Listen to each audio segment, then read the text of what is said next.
Welcome back for the final session of the afternoon, and congratulations to you because everyone in this room is a survivor.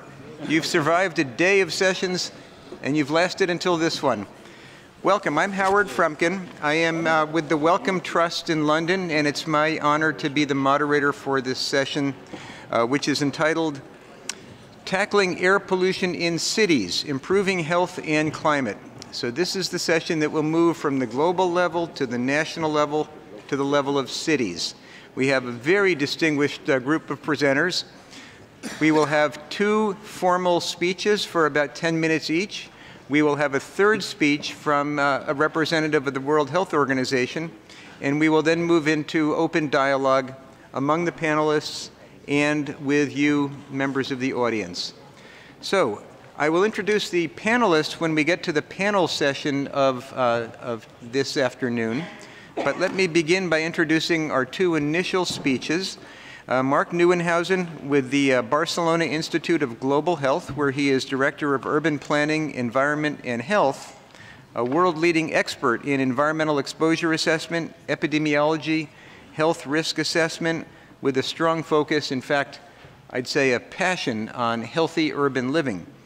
And he will be followed by Desmond Appia, who is the Chief Sustainability Advisor to the Mayor of Accra, which we have just been informed is the center of the universe. Where is that? And he is also the C40 City Advisor. Previously was the Chief Resilience Officer at the Accra Metropolitan Assembly. He is the focal point from the Assembly for the Urban Health Initiative pilot project in Accra. So from Barcelona to Accra. Mark, let's begin with you. Oops, is my microphone on? Yes, it is on. Many thanks for inviting me to be here. It's a great pleasure. We have a great conference. And I was asked to talk about what are the main sources of urban air pollution and air pollution and climate pollutants, and also possibilities for action. And this is actually a big task, and I have only 10 minutes, but I'll try to do my best, and I just focus a little bit. We know that cities are kind of centers of innovation and wealth creation, but unfortunately also we can see in cities often crime, pollution, and disease. What we know for the sources of air pollution, what we see in cities, are kind of varied. I mean, we see things like traffic, harbor or shipping, domestic fuel burning, inadequate waste management, industrial sources, construction, and natural dust. It depends a bit where you go in the world, what is the contribution of the different sources, and it varies quite substantially throughout the world, what we've seen during this conference, and what you also can see here on the slide. What we created over the last many years is actually cities that are not so pleasant, or that are very gray, not much green space, and what is often also dominated by many different sources leading to high air pollution. And this is an example from Tehran in Iran, where one day it was high air pollution, estimated more than 400 people died. One of the important sources of air pollution, is what I said, is the car use. We see that in many cities around the world, and for my talk I focus more on the transport sector, where I look at some of the solutions that. As we know, traffic doesn't only cause air pollution, but also CO2 gases, so contributes to climate change in that way. What we've got to know over the past so many years is that there is a strong link between how you plan cities, how people get around, how this leads to environmental pollution, and how this leads to morbidity and mortality. Here on the slide, you can see the urban design features of cities. In this way, if you design a city for cars, what you're going to have is that a lot of people are going to use the car, what leads to high air pollution levels, high noise levels. Also, there may be heat island effects because of the asphalt around. May lead to stress because car users have more stress, leads to less social contact and less physical activity, leading to disease, in this way cardiovascular disease, but there are others as well, and premature mortality. On the other side, if you design and invest in a city for, say, active or public transportation, say for a cycling network, more people are likely to cycle, you have less air pollution, less noise, You need less space, so you need less heat island effects, less temperature. You have less stress, more social contacts, more physical activity, leading to less morbidity and less premature mortality.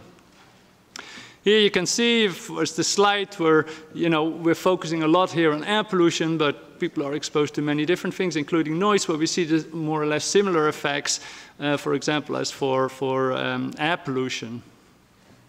We recently did a health impact assessment in Barcelona, and we looked at 5 key exposures to see what is the contribution to premature mortality in the city. What would happen if we would meet international guidelines for this particular exposures. And what we found was that people in Barcelona are not doing enough physical activity. We could save more than 1,000 premature deaths each year if they would do more physical activity. Air pollution levels are too high, well above the WHO guidelines. We could prevent more than 600 deaths if the air pollution levels would come down. Similarly for noise, and then we also see heat island effects, and we have a lack of green spaces. So altogether, it's around 3,000 premature deaths could be avoided if we improve the conditions. And then we're talking about a fairly nice city. I mean, and we know that there are many other cities where the conditions are worse in this way. So we can't put our heads in the sand anymore. We need to do something and there are some solutions, and I only can address a few here, what I would like to talk about, and hopefully with the panel we get some more. I'll talk quickly about some of the things what you actually see here, what I see so much the solutions. So one of the things is that we tend to build cities that are very sprawled, what leads actually to a very large car dependency. It's too expensive to put in public transport, you can't walk around. So what we're looking for is also, make our cities denser. I mean, there's evidence now that denser cities are also more efficient and leads to less impact on health and negative impact on health. Unfortunately, as what we see is that there's our predictions for the number of cars coming into on the roads is still actually increasing. At the moment, we have around 1 billion cars. I mean, predictions are that in 20 years' time we have 1.6 billion cars. I mean, a large increase. Now, some say, we're going to get more electric cars. And what you can see here is also that expected for 2040 that 30% of the cars are electric. So in that way, reducing air pollution and CO2 gases.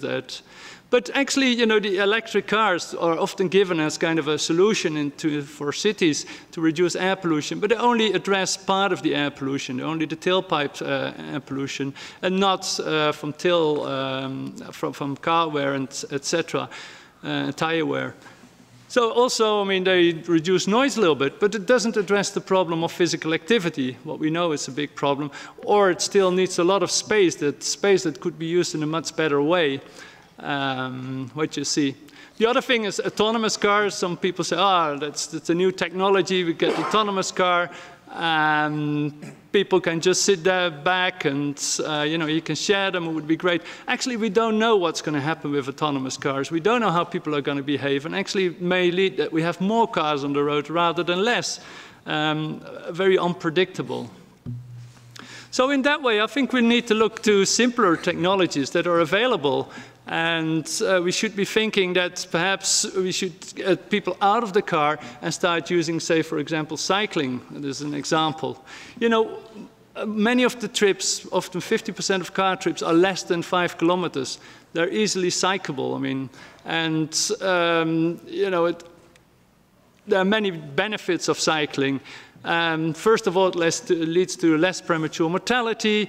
You use cycling, as you do it as transport. If you would cycle to work, you use the gym, so you have transport and the gym combined. It causes less air pollution, less noise pollution. We have 0 emissions for CO2. Actually, it takes up much less space than cars. In cities, often, like in a city like Barcelona, 60% of space, of public space is actually used up by car. We could use that in a much better way. And also what we've seen for studies, it leads to more happiness. People are happier. There are some examples for cities that introduce bike sharing systems as a new technology. I think quite successful in many places, not in all of them. And then some people say, oh, but I can't cycle because it's a long distance, or I need to go uphill.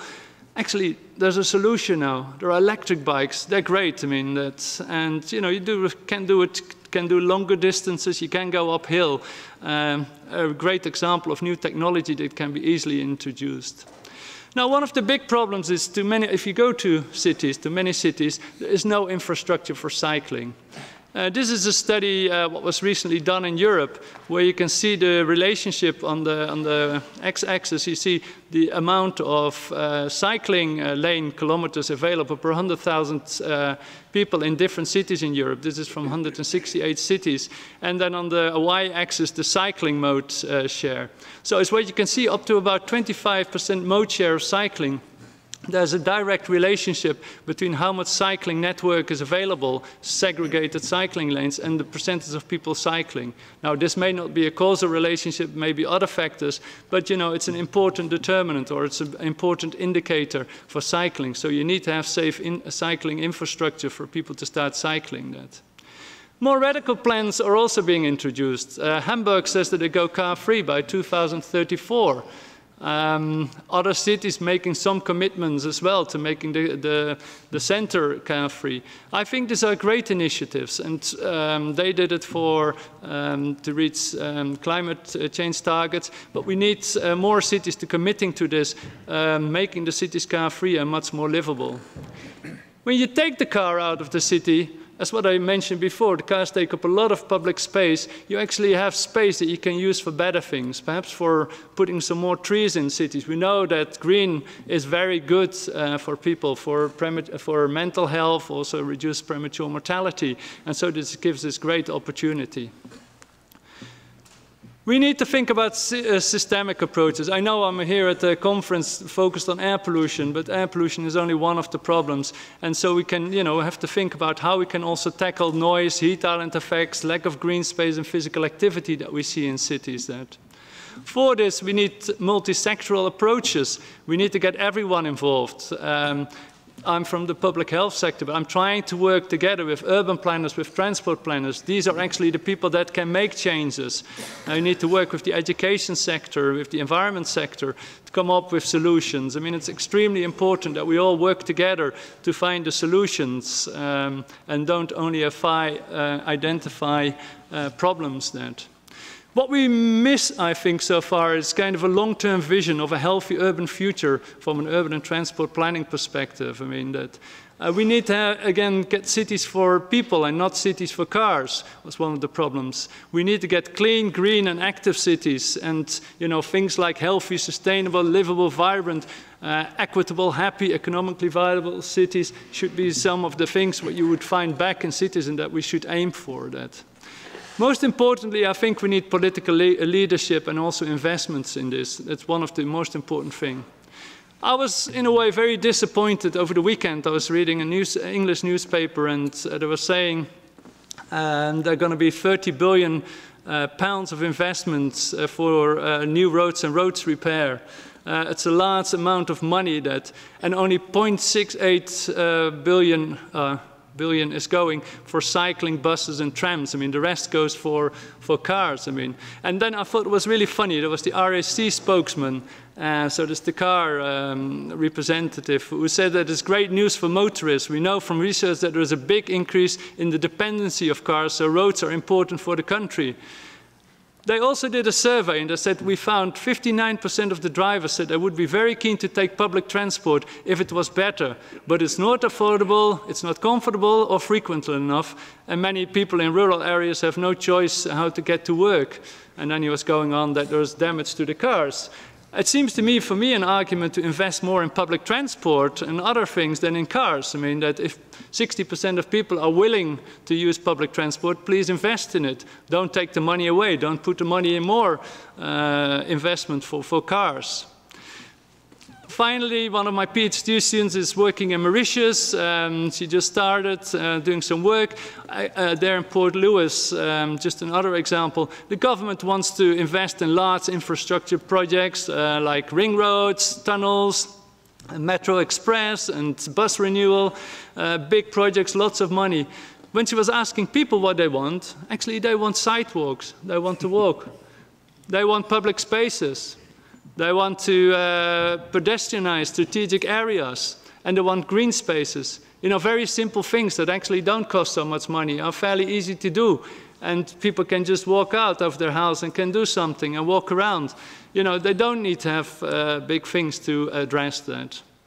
Just a little plug, we just recently published a book, Integrating Human Health into Urban and Transport Planning. A lot of the things what I'm talking about are here in the book, and I suggest you have a look at it. Talk to me if you want to get a copy, or a PDF copy I can give you.